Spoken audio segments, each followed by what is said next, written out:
नमस्कार साथियों, मैं इंजीनियर आशीष कुमार आपके बीच Bihar state power holding corporation जिसकी वैकेंसी अपकमिंग है उससे रिलेटेड हमारे ITI इलेक्ट्रिशियन ट्रेड के साथियों के लिए असिस्टेंट ऑपरेटर, जूनियर लाइनमैन, उसके बाद SBO स्विच बोर्ड ऑपरेटर और फिर टेक्नीशियन ग्रेड 4 इससे रिलेटेड प्रश्नों का डिस्कशन आपके बीच लेकर उपस्थित हुआ हूं। हर एक वीडियो में हम 5-5 क्वेश्चंस आपके बीच डिस्कस रखेंगे और इस तरीके से चरणबद्ध तरीके से हम सारे के सारे Bihar state power holding corporation के प्रीवियस ईयर के क्वेश्चंस को आपके बीच डिस्कस कर देंगे, जिससे आपकी तैयारी सुलभ होगी और कहां से प्रश्न आते हैं वो भी आपको बहुत आसानी से पता चल जाएंगे। आइए साथियों, आज का पहला प्रश्न देखते हैं। ये जितने भी क्वेश्चंस हैं मैं स्पष्ट रूप से आपको बता दूं, 4 नवंबर 2018 को जो एग्जामिनेशन CBT हुआ था, कंप्यूटर बेस्ड टेस्ट हुआ था, उसी के प्रश्न हैं। देखिए हमारा पहला प्रश्न क्या कह रहा है। ये कह रहा है सिंक्रोनस गति के लगभग 75% गति से, सिंक्रोनस गति के लगभग 75% गति से अपकेंद्री switch, centrifugal switch auxiliary winding को यानी सहायक वाइंडिंग को लाइन सप्लाई से अलग कर देता है। स्प्लिट फेज इंडक्शन मोटर में ये से किस प्रकार चलती रहती है, यानी अलग करने के बाद हमारी स्प्लिट फेज इंडक्शन मोटर किस आधार पर चलती है। ये जो स्प्लिट फेज इंडक्शन मोटर होती है ये सामान्य रूप से समझें तो सिंगल फेज इंडक्शन मोटर का एक प्रकार होती है। साथियों सदैव याद रखिएगा, single phase induction motor self starting नहीं होती है, वो खुद से स्टार्ट नहीं होती है। उसको स्टार्ट करने के लिए हमें अलग से अरेंजमेंट करना पड़ता है। हम जिस अरेंजमेंट के माध्यम से इसको स्टार्ट कर पाते हैं वही क्या कहलाती है, श्योर हो जाइए, वही टाइप्स ऑफ मोटर में उसको क्लासिफाई किया गया है। जैसे कैपेसिटर की मदद से स्टार्ट करते हैं तो कैपेसिटर स्टार्ट मोटर हो जाती है। जैसे फेज को 2 भागों में बांटकर करते हैं तो स्प्लिट फेज हो जाती है। सैडेड पोल यानी हमने यहां पे क्या किया, सैडिंग कॉइल का इस्तेमाल किया, पोल के साथ हमने कॉपर के बार को, नंगे कॉपर के बार को इंस्टॉल कर दिया, शॉर्ट सर्किटिंग डेवलप हुई, हमारी करंट एक्सेस हुई, जिसके वजह से आपकी क्या होती है, निश्चित रूप से साहब हमारी फेज का स्प्लिटेशन होना शुरू होता है और वो मोटर रन कर जाती है। तो कंप्लीट ऐसी बात है साथियों कि हमारे ये 3 प्रकार के मुख्य रूप से ये मोटर होते हैं। तो अब यहां पर है स्प्लिट फेज मोटर, ये कम टॉर्क वाला मोटर होता है। इस मोटर में हम क्या करते हैं साथियों, आप यहां पे देख लीजिए, हमारी जो मेन वाइंडिंग है वो यहां पर होती है।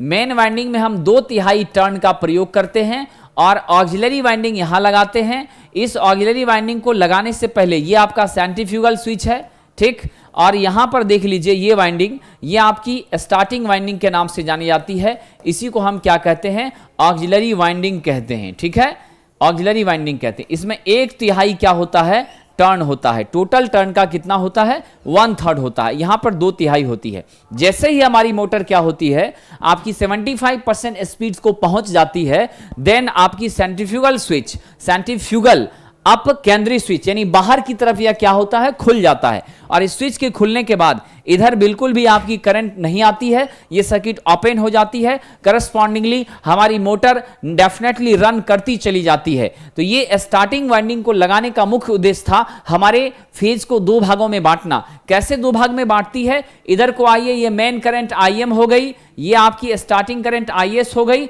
इधर से टोटल करंट आपकी क्या आई, II, ठीक है। तो यहां पे ध्यान दीजिए, ऑलमोस्ट हमारे IM और IS के बीच में इस स्प्लिट फेज इंडक्शन मोटर में 30 से 35 डिग्री का फेज एंगल होता है। अब ये फेज एंगल से क्या फायदा होता है, इस वाली मोटर का जो टॉर्क होता है ना साथियों, ये प्रोपोर्शनल होता है साइन फाई के, जहां फाई फेज एंगल है साइन के साथ। तो आप जानते हैं अगर साइन की वैल्यू, फाई की वैल्यू क्या हो जाए, फाई की वैल्यू 90 डिग्री हो जाए तो साइन फाई का मान क्या होगा, साइन फाई इक्वल टू 1 आपको मैक्सिमम वैल्यू मिलेगी। तो हम हमेशा ये कोशिश रखते हैं कि फेज का स्प्लिटेशन यदि हो तो हमारी मेन करंट और स्टार्टिंग करंट के बीच में how much phase difference, it must approaches the phase difference up to 90 का फेज डिफरेंस प्राप्त करें, ये हमारा कोशिश होता है।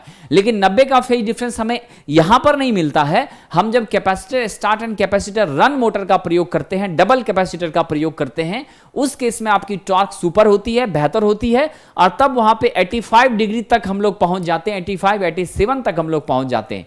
ये सामने तस्वीर देखिए, ये आपकी किसकी तस्वीर है साथियों, ये तस्वीर निश्चित रूप से आपकी स्प्लिट फेज इंडक्शन मोटर की है। किसकी तस्वीर है? स्प्लिट फेज इंडक्शन मोटर की है। इसका प्रयोग हम लोग कहां करते हैं? इसका प्रयोग हम लोग खिलौनों में करते हैं, छोटे छोटे डिवाइसेस को ऑपरेट करने के लिए करते हैं। याद रखिएगा साथियों, यह जो हमारी मोटर होती है ना, इस मोटर में स्टार्टिंग, इसे रेसिस्टेंस स्टार्ट मोटर भी कहा जाता है। क्या कहते हैं? It is also known as resistance start motor. Resistance start motor के नाम से भी यह जानी जाती है। ठीक है, तो आपकी सदैव याद रखिएगा कि स्प्लिट फेज इंडक्शन मोटर एक प्रकार का सिंगल फेज इंडक्शन मोटर होता है। इस मोटर में रनिंग वाइंडिंग क्या होती है? आपकी हमेशा जुड़ी रहती है, और रनिंग वाइंडिंग हम मेन वाइंडिंग को कहते हैं, स्टार्टिंग वाइंडिंग को सहायक वाइंडिंग कहते हैं, ऑक्सिलरी वाइंडिंग कहते हैं। और इसकी सहायक वाइंडिंग में 1/3 टर्न होता है और इसकी रनिंग में 2/3 टर्न होता है। ठीक है, हमेशा याद रखना है। The correct answer is option number A साथियों। ठीक है, चलिए अगले प्रश्न की तरफ बढ़ते हैं। हमारा अगला प्रश्न कह रहा है 3 फेज इंडक्शन मोटर किसके सिद्धांत पर काम करता है? आप सदैव याद रखिएगा, हमारे ट्रांसफार्मर जिस सिद्धांत पे काम करते हैं यह बिल्कुल उसी सिद्धांत पे काम करता है। ट्रांसफार्मर करता है म्यूचुअल इंडक्शन के सिद्धांत पर, और यह भी म्यूचुअल इंडक्शन के सिद्धांत पर काम करता है। अंतर सिर्फ इतना है कि ट्रांसफार्मर के में कोई रोटेटिंग पार्ट नहीं होता। यहां पर आप इसकी प्राइमरी को, अगर ट्रांसफार्मर की प्राइमरी को क्या मान लिया जाए? स्टेटर मान लिया जाए, और सेकेंडरी को रोटेट कराया जाए, रोटर मान लिया जाए, तो आपका ट्रांसफार्मर किसमें बदल जाएगा? इंडक्शन मोटर में बदल जाएगा। समझ गए कि नहीं? तो स्पष्ट हो गया साथियों, a rotating transformer definitely behaves like as 3 phase induction motor. It indicates that the similar principle of working both other transformer either 3 phase induction motor.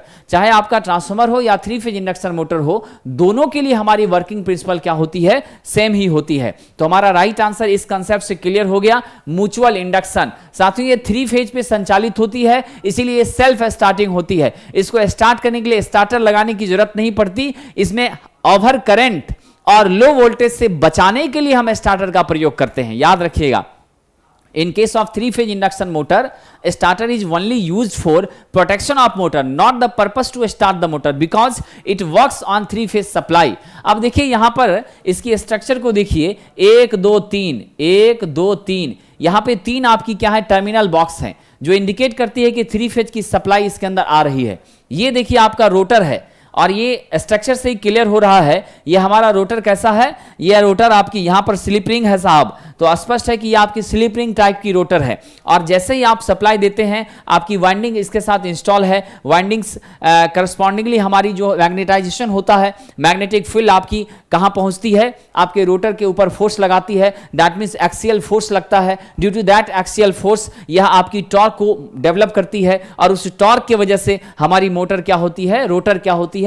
Rotate होना शुरू होती है। ये इसका इंटरनल स्ट्रक्चर है। ये वाला हिस्सा आपका स्टेटर का वाइंडिंग है, इसके स्टेटर में भी वाइंडिंग्स होती हैं, और रोटर में भी हम वाइंडिंग्स को इंस्टॉल करते हैं। ठीक है, ये आपका ड्राइव शाफ्ट है, यानी इधर के माध्यम से आप कोई भी सिस्टम को, यानी सप्लाई इलेक्ट्रिकल दिया, और ये पुल्ली आपकी शाफ्ट रोटेट कर रही है। इसमें कोई भी मैकेनिकल अरेंजमेंट करके हम आराम से मैकेनिकल एनर्जी को प्राप्त कर सकते हैं। ये कूलिंग के लिए यहाँ पर फैन रखा गया है, जो आपको ऑपरेट होता है और उधर से ठंडक प्रदान करता है, ताकि आपकी वाइंडिंग्स जो है या फिर उसके लैमिनेशंस डैमेज नहीं हो हीट के कारण। ठीक, तो ये आपकी इंटरनल स्ट्रक्चर, बाहर वाला जो पोर्शन आप देख रहे हैं उसे हम क्या कहते हैं? केस कहते हैं, या फिर आपको योक कहते हैं आपके मोटर का। ठीक है, तो हमेशा याद रखिएगा, कोई भी दुनिया की मोटर होती है वो इलेक्ट्रिकल एनर्जी को रिसीव करती है और उसे किस में कन्वर्ट करती है साथियों? Electrical energy converted into mechanical energy. Okay, किस एनर्जी में बदलती है? मैकेनिकल एनर्जी में बदलती है। Electrical energy converted into mechanical energy. Okay, चलिए साथियों, तो the right answer is mutual induction. इस क्वेश्चन का क्या सही उत्तर है साथियों? म्यूचुअल इंडक्शन प्रिंसिपल पर आधारित होती है। अब यहां पे रोटेटिंग पार्ट आ गई, तो स्पष्ट है आपके माइंड में ये सवाल आ सकता है, इसकी दक्षता क्या होगी? ट्रांसफार्मर के समान होगी या ट्रांसफार्मर से कम होगी? वर्किंग प्रिंसिपल तो सेम है, तो दक्षता भी सेम हो जानी चाहिए। बिल्कुल ऐसा नहीं है साथियों। क्यों? क्योंकि इसमें रोटेटिंग पार्ट है। रोटेटिंग होने के कारण इसमें निश्चित रूप से फ्रिक्शनल लॉस एडिशनल हो जाती है, अतिरिक्त हो जाती है। इस वजह से इसकी दक्षता ट्रांसफार्मर से क्या होगी? कम होगी। दक्षता ट्रांसफार्मर से कम होती है। सबसे ज़्यादा हमारे इलेक्ट्रिकल मशीन्स में जो दक्षता होती है, एफिशिएंसी होती है, वो ट्रांसफार्मर की सबसे अधिक होती है, क्योंकि उसमें सारे के सारे क्या होते हैं, स्टैटिक पार्ट होते हैं, अस्थिर हिस्से होते हैं, रोटेटिंग एक भी नहीं होता है। ठीक है, चलिए हमारा अगला प्रश्न है साथियों, इसके बारे में चर्चा करने से पहले हम आपको ये बता दें कि BSPSCL के लिए और UPPCL के लिए, इनके लिए हमारी टारगेट बैच आपकी 26 जुलाई से स्टार्ट हो रही है। और ये 26 जुलाई से जो हमारी बैच स्टार्ट हो रही है, इसमें टेक नॉन टेक दोनों आपको साथ में पढ़ाया जाएगा। आप ऑनलाइन भी हमसे जुड़ सकते हैं द प्लेटफॉर्म ऐप डाउनलोड करके, जिसका मैं लास्ट में डिस्क्रिप्शन दे दूंगा, डिटेल दे दूंगा। और फिर आप ऑफलाइन हमारे सेंटर पर द प्लेटफॉर्म में भी हमसे आकर जुड़ सकते हैं। ठीक है साथियों, और पूरी डिटेल भी हमने आपके बीच एक वीडियो के माध्यम से रख दी है। तो अगर आप चाहते हैं, क्योंकि ये वैकेंसी निश्चित रूप से आनी है, और जब वैकेंसी आती है तो समय नहीं रहता है, और क्वेश्चंस आप देख रहे हैं कि क्वेश्चंस में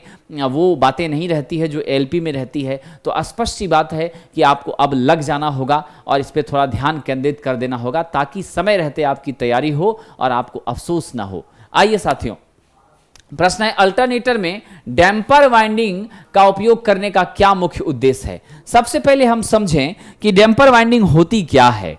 ठीक है, ये देखिए आपका ये पोल है, ये वाला हिस्सा हमारा रोटर का हिस्सा है, ये आपका स्टेटर है। ये बाहर वाला हिस्सा क्या है, ये पूरा का पूरा आपका स्टेटर है। ये बीच वाला हिस्सा आपका रोटर है, और यही आपका रोटेट करता है। ठीक है, और जो रोटेट करता है, तो ये जो सेक्शन है, ये सेक्शन हमको पोल शू कहलाती है। याद रखिएगा, ये आपकी ऐसे आई, ये आपकी क्या है, पोल शू है। ठीक है, ये आपकी पोल शू है। तो हम जो है साथियों, ये वाला जो हिस्सा होता है ना, ये चौड़ा इसलिए होता है ताकि मैग्नेटिक फील्ड ज़्यादा क्षेत्र तक फैले और यूनिफॉर्म मैग्नेटिक फील्ड हमारी डिस्ट्रीब्यूट हो। अगर यूनिफॉर्म मैग्नेटिक फील्ड आपकी डिस्ट्रीब्यूट होती है, सभी जगह समान मात्रा में चुंबकीय क्षेत्र विकसित होती है, तो मोटर की परफॉर्मेंस बहुत अच्छी होती है, हमारी कपलिंग स्ट्रांग होती है, और स्ट्रांग कपलिंग से ही आपका मशीन निश्चित रूप से बेहतर काम करता है।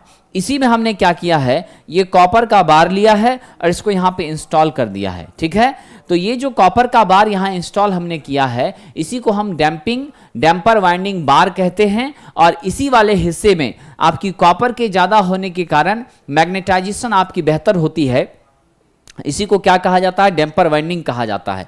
मुख्य रूप से आप समझिए तो डैम्पर वाइंडिंग के प्रयोग करने का उद्देश्य होता है साथियों, हंटिंग प्रभाव को कम करना। डैम्पर वाइंडिंग का इस्तेमाल करके हम हंटिंग प्रभाव को क्या करते हैं, कम कर देते हैं। आखिर आपके माइंड में आएगा ये हंटिंग क्या होती है। ये हंटिंग होती है, ये hunting is a oscillating action of alternator. आपके अल्टरनेटर का ऑसिलेट करना, यही क्या होती है, हंटिंग, रुक रुक करके चलना। ठीक है कि नहीं, क्या होती है साथियों, हंटिंग के दौरान रुक रुक करके चलती है। जब ड्राइविंग टॉर्क पल्सेटिंग नेचर का होता है, जैसे डीजल इंजन के साथ हमने अल्टरनेटर को संचालित कर दिया। आप तो जानते हैं अल्टरनेटर मैकेनिकल एनर्जी रिसीव करती है और इलेक्ट्रिकल देती है। तो मैकेनिकल एनर्जी देना मतलब क्या, इसके शाफ्ट को कपल करके रोटेट कराना। तो जब इसके शाफ्ट को हम डीजल इंजन से कपल करके रोटेट कराते हैं, तो इसकी स्पीड कांस्टेंट नहीं होती है। आप सदैव याद रखिए, अल्टरनेटर किस स्पीड पे चलता है, ये सिंक्रोनस स्पीड पे चलता है। और सिंक्रोनस स्पीड क्या होती है, ns इक्वल टू 120 f/p होती है। How much the magnitude of synchronous speed, ns equal to 120 f/p।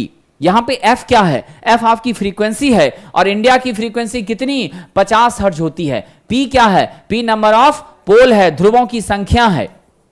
और आप सदैव याद रखना, किसी भी मशीन में, किसी भी मोटर में जब भी पोल होंगे, वो आपके कैसे होंगे, इवन नंबर में होंगे। 2 होंगे, 4 होंगे, 6 होंगे, 8 होंगे, 12 होंगे। यही सिनारियो चलता है। अगर हम सामान्य रूप से देखें तो हमारी अगर 2 पोल है, सपोज टू बी दैट कि हमारी मशीन में कितने पोल लगे हैं साथियों, 2 पोल लगे हैं, तो 120 इंटू 50 करिए, और यहां पे 2, we get the speed 3000 RPM। RPM rotation पर मिनट है, और RPM में ही हम सिंक्रोनस स्पीड को मापते हैं। ये बात आप श्योर हो जाइए। ठीक है, the correct answer of this question is B, hunting प्रभाव को कम करना। और हंटिंग प्रभाव होता है जब हम कांस्टेंट टॉर्क यानी कांस्टेंट मैकेनिकल टॉर्क जब नहीं मशीन को मिलती है, तब इसका वाइब्रेट करना या ऑसिलेट करना या फिर रुक रुक करके चलना, ये स्थितियां जो पैदा होती है वो हंटिंग होती है। और ये हंटिंग समाप्त कैसे होती है, ये हंटिंग समाप्त होती है with the use of damper बार।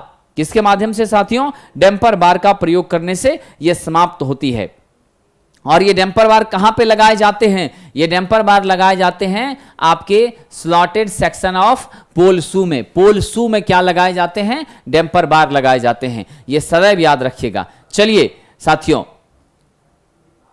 और डैम्पर बार के लगाने से हमारे मशीन की ट्रांजिएंट स्टेबिलिटी भी क्या होती है? बढ़ जाती है। ठीक है, क्या होती है साथियों? ट्रांजिएंट स्टेबिलिटी भी बढ़ जाती है। अगला प्रश्न देखिए, 3 phase induction motor. 3 phase induction motor के बारे में कहा जा रहा है ये क्या होती है और कौन कौन सी बातें इसके बारे में सही है। ठीक है, कौन सी बातें 3 फेज इंडक्शन मोटर के बारे में सही है? आइए साथियों, 3 फेज इंडक्शन मोटर निश्चित रूप से सेल्फ स्टार्टिंग होती है, क्योंकि इसको स्टार्ट करने के लिए मैंने बताया था स्टार्टर नहीं चाहिए। इसको स्टार्ट करने के लिए स्टार्टर नहीं चाहिए, इसकी सेफ्टी के लिए स्टार्टर चाहिए। यानी एक्सेस करंट, अत्यधिक मात्रा की स्टार्टिंग करंट और आपकी लो वोल्टेज, ये दोनों से इसको बचना आवश्यक होता है। दूसरा है कम्यूटेटर और ब्रशेस ना होने के कारण आर्मेचर प्रतिक्रिया कम होती है और स्पार्किंग भी कम होती है, चिंगारी भी क्या होती है साथियों? निकल सकती है। अब जरा सा ध्यान दीजिए, ऐसा कुछ यहां नहीं होता है। 3 फेज इंडक्शन मोटर में हमें कहीं से भी कम्यूटेटर लगाने की जरूरत नहीं पड़ती है। कम्यूटेटर क्या है? कम्यूटेटर एक मैकेनिकल रिएक्टिफायर है जो आपकी इलेक्ट्रिकल डीसी मशीन के माध्यम से, डीसी जनरेटर में जो हमारी एसी उत्पन्न होती है आर्मेचर के पास, उसे यह किस में बदलती है? डीसी में बदलती है। तो ये मैकेनिकल रिएक्टिफायर है। ये रोटर के साथ अटैच होती है और घूमती भी है, रोटेट भी करती है। और वहां पे ब्रशेस होता है, तो कार्बन का ब्रश जनरली हम प्रयोग करते हैं। ठीक है, तो हमारी ब्रशेस करंट को क्या करेगी साहब? कलेक्ट करेगी और यूनिनोमसली करंट को कलेक्ट करके और फिर डायरेक्ट टोटल की टोटल करंट आउटपुट में देगी। कभी भी हम छोटे छोटे टुकड़ों में आउटपुट नहीं चाहते हैं। We always try to want collective output from any electrical devices. तो यही मुख्य रीजन है साथियों कि टोटल का टोटल कलेक्टेड अमाउंट में हमें करंट चाहिए या वोल्टेज चाहिए, तो ये रिक्वायरमेंट पूरा कौन करता है? ब्रश करता है। तो ऐसा कुछ भी तो हमारे इंडक्शन मोटर में होता नहीं है। इंडक्शन मोटर करती क्या है? रिसीव करती है इलेक्ट्रिकल और आउटपुट में देती है मैकेनिकल। तो इससे स्पष्ट हो गया साथियों कि कम्यूटेटर, ब्रशेस, ये सब यहां पे नहीं लगा होता है, ये हमारे किसी काम का नहीं है, ये 3 फेज इंडक्शन मोटर की खासियत में से नहीं आती है। नेक्स्ट वन इज गैर किफायती और मजबूत होता है, non economical and robust in construction. साथियों ये भी ध्यान रखिएगा, ये क्या होता है? निश्चित रूप से इसके इकोनॉमिकल ये बहुत मजबूत तो होता ही है। इजियर टू मेंटेन, क्या होती है साहब? आसान होती है इसको मेंटेन करना, इसका रख रखाव करना भी क्या होता है? बहुत ही आसान होता है। निर्माण में किफायती और मजबूत होती है, economical and robust, this is the correct, ये भी उचित नहीं है। उसके बाद सेल्फ स्टार्टिंग नहीं है, ये बात भी बिल्कुल साहब सही नहीं है। तो कौन कौन सी बातें हमारे इंडक्शन मोटर के लिए सही हैं? तो सबसे पहले सेल्फ स्टार्टिंग होती है, बिल्कुल करेक्ट है। उसके बाद कम्यूटेटर और ब्रश नहीं होता है, यह भी बात एकदम सही है। कम्यूटेटर और ब्रश इसमें निश्चित रूप से नहीं होता है और इसमें चिंगारी निकलने की चांसेस हो सकती है, यह बात एकदम करेक्ट मानी जा सकती है, क्योंकि यहां कहा है ना होने से। कम्यूटेटर और ब्रशेस हम इसमें प्रयोग करते ही नहीं है, इसलिए पहला ऑप्शन भी सही है। दूसरा ऑप्शन कम्यूटेटर ब्रश यूज नहीं करते हैं, वो भी क्या है साथियों? सही है। उसके बाद तीसरा कहता है निर्माण में गैर किफायती होता है, अनइकोनॉमिकल, बहुत महंगा होता है, ये बात गलत है, ये उचित नहीं है। रख रखाव आसान है, ये भी बिल्कुल सत्य है साहब। ठीक है, उसके बाद साथियों आपका सेल्फ स्टार्टिंग नहीं है, यह बात गलत है। निर्माण में किफायती और मजबूत है, यह सही है। यानी अल्टीमेटली देखा जाए तो option number 1, option number 2, option number 4 and option number 5, ये 4 बातें सही होती है। 1, 2, यहां से देखिए 1, 2, ये 3 और ये 4। ऐसा कौन सा ऑप्शन है जिसमें 1 है, उसके बाद दूसरा है, फिर आपका चौथा है और फिर आपका पांचवा है? देखिए तो 1, 2, 4, 5, option number B is correct. इसका क्या सही उत्तर होगा? Option number B. साथियों ये हमारा 5वां प्रश्न है। ये प्रश्न कह रहा है विद्युत उत्पादन संयंत्र में, जनरेटिंग प्लांट में बिजली हमेशा इस पर उत्पन्न होती है। बिजली हमेशा कहां, किस स्थिति पर उत्पन्न होती है? ये सामने जो तस्वीर देख रहे हैं वो थर्मल पावर प्लांट का है। आज हमारे हिंदुस्तान के पावर जनरेशन में थर्मल पावर प्लांट का बहुत बड़ा योगदान है। अभी भी 59 to 60% इलेक्ट्रिसिटी की निर्भरता हमारी इसी प्लांट पर है। थर्मल पावर प्लांट में निश्चित रूप से आप याद रखिए कि यहां पर कोयले से बिजली का उत्पादन होता है। ठीक है। यहां पर ईंधन के रूप में किसका प्रयोग करते हैं? कोयले का प्रयोग करते हैं। और कोयले से हम क्या करते हैं? बॉयलर में पानी को वाष्प के रूप में बदलते हैं, स्टीम में बदलते हैं। इसलिए उस स्टीम का प्रेशर कहां पड़ता है? टरबाइन पर पड़ता है, और टरबाइन रोटेट होती है, और टरबाइन के साथ हमारी अल्टरनेटर कपल होती है, और अल्टरनेटर हमें इलेक्ट्रिकल पावर जनरेट करके देती है। मुख्य रूप से समझा जाए साथियों, तो स्टीम के फ्लो होने के कारण टरबाइन का रोटेशन, देन आपका अल्टरनेटर से पावर का जनरेशन, इसीलिए इसे स्टीम पावर प्लांट भी कहा जाता है।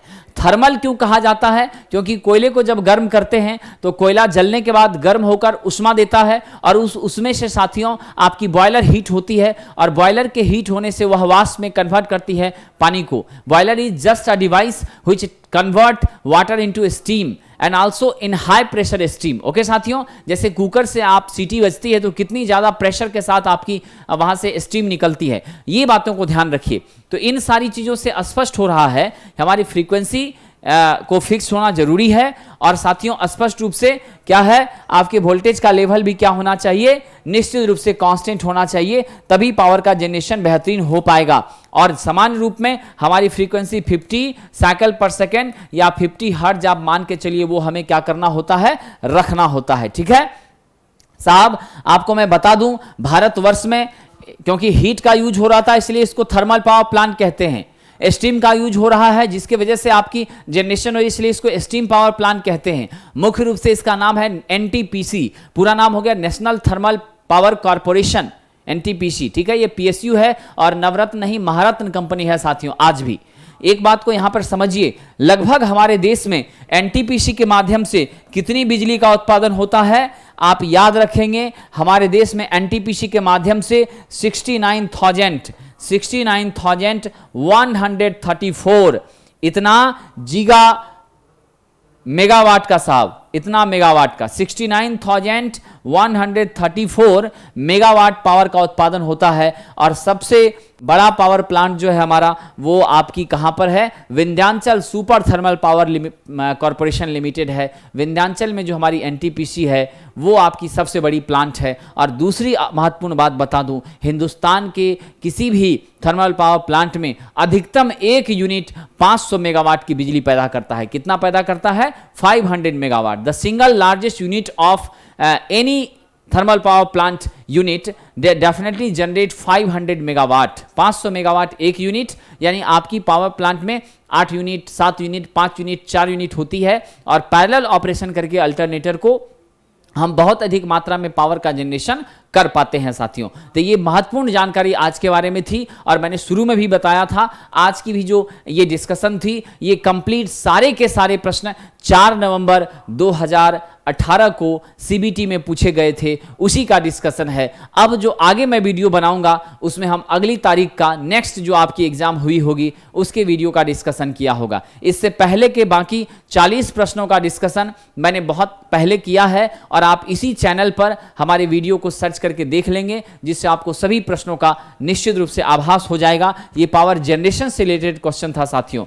अब हमारी जो कोर्सेस 26 जुलाई से आ रही है और आप हमसे जुड़ना चाहते हैं तो सबसे पहले आप प्ले स्टोर में जाकर द प्लेटफॉर्म ऐप टाइप करेंगे और फिर ये स्क्रॉल होगा, इसको आप इंस्टॉल कर लीजिए। अदरवाइज सामने क्यूआर कोड आपको है और वहां से आप मोबाइल के माध्यम से स्कैन करके भी डायरेक्टली आप क्या कर सकते हैं, हमारे ऐप को स्कैन करके हमारे साथ ऑनलाइन जुड़ सकते हैं। ऑफलाइन के लिए साथियों आपको नीचे कम्युनिकेटिव नंबर दिया है, जिस नंबर पे आप कांटेक्ट करके सारी जानकारी ले सकते हैं। तो ध्यान रखेंगे, मैं आपके उज्जवल भविष्य की कामना करता हूं, और आप सभी लोग बिहार पावर होल्डिंग कॉर्पोरेशन की अगर तैयारी में लगे हैं तो अब आपको वक्त आ गया है, अब विलंब करना उचित नहीं है। Thank you.